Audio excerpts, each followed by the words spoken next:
It's really difficult for me to talk about.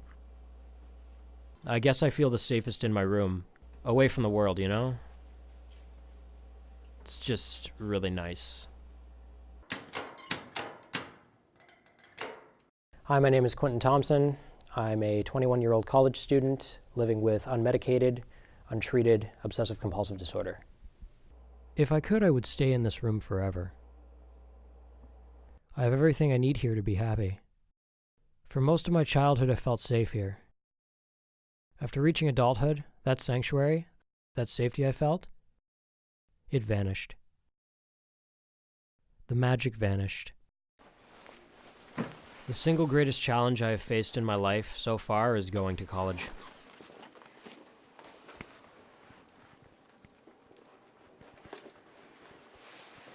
It's not really a great environment for me, given how badly my OCD affects me, but I try and manage.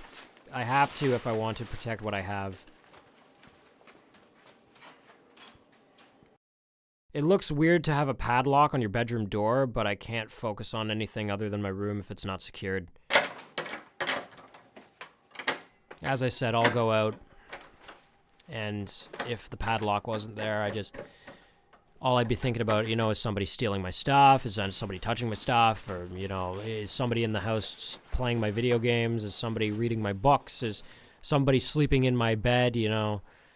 It's just that kind of thinking. You can't relax. You can't enjoy life. You can't enjoy anything. When I step outside my home, I immediately get swarmed with intrusive thoughts. What if the house catches fire? Did I leave a light on? I find it's the little things that cause me the most immediate concern.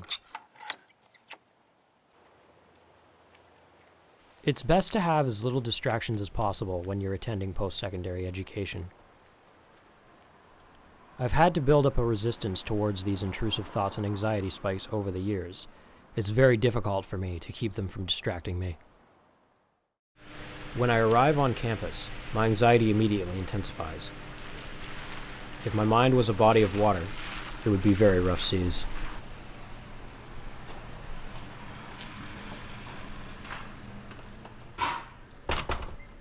College is currently the toughest thing I have ever done in my entire life. My OCD causes me to spend much more time than needed on campus. I end up skipping meals to get work done, and I rarely ever take breaks unless I am extremely fatigued.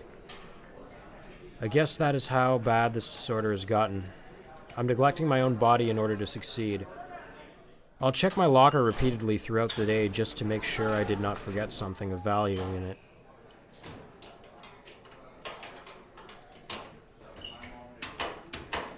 Even though I have placed nothing valuable in it.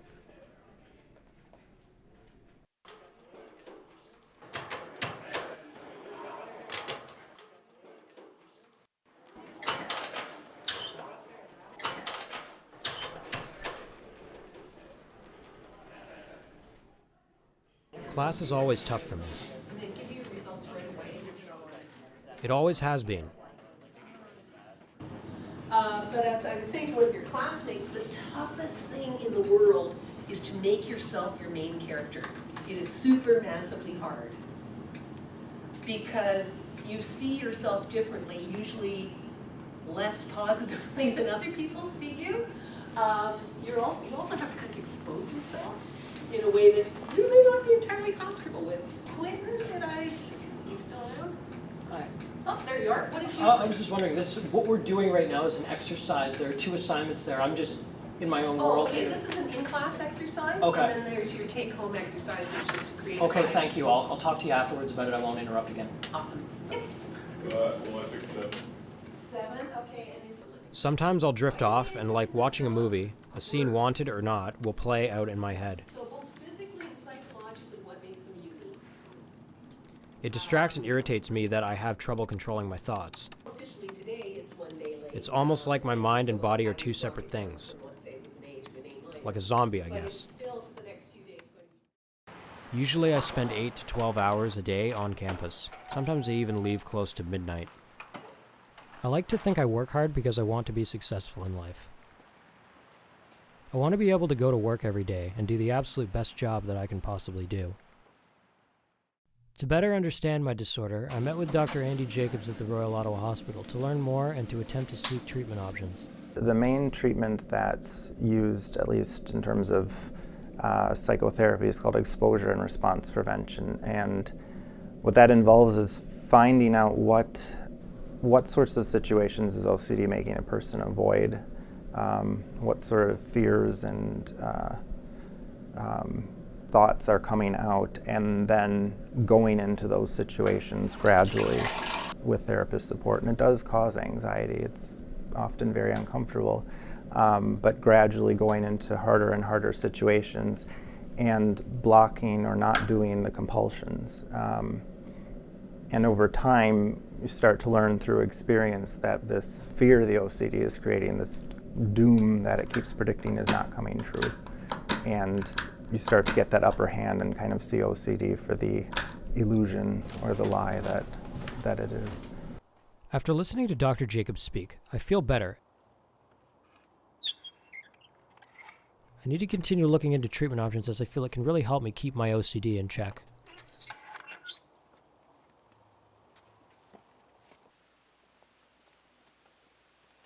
Every day I come home, I breathe a little easier. I guess it's because I feel the most comfortable here. Life is difficult as it is, but with my OCD, it's even tougher for me.